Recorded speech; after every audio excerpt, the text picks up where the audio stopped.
Hey everyone, how you doing? It's the Amateur Sage here, reminding you that you're worthy of divine love.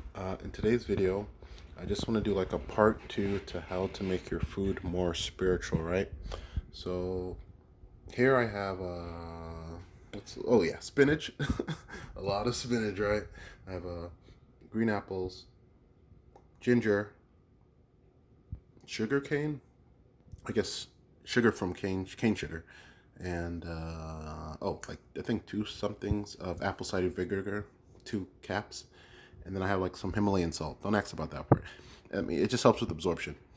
Anyways, what that's not what makes it spiritual, guys. I'm gonna show you right now. Okay, the words you use, the prayer you give to your food is what makes it spiritual. So the normal one that I use the most, I actually got this from this guy named Honk Rising. His YouTube is like it's called Pyramids, Minerals, and Crystals. Like really awesome guy. A lot of great tips on different type of stuff and stuff like that. Different type of magical stuff and stuff like that. Right. So these are the words that he gave me, which I'm now going to give to you. You can, I'll put my hand over it so it looks cooler, but you don't need to put your hand over it. Okay. I am in me. I am in the food.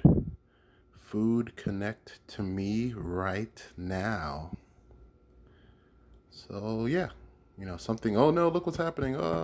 That's an earthquake. No, I'm just kidding, guys. It's not an earthquake, but from doing that, like when I do that, I feel like a connection between me and the food. So yeah, give it a try. In the comments, do it with your next meal, guys. It can be cereal. It can be like guys. Cause look. It can be cinnamon toast crunch. It can be a taste you can see. It can be a taste you can't see. Anything, guys. Anything we see here. Anything we see here.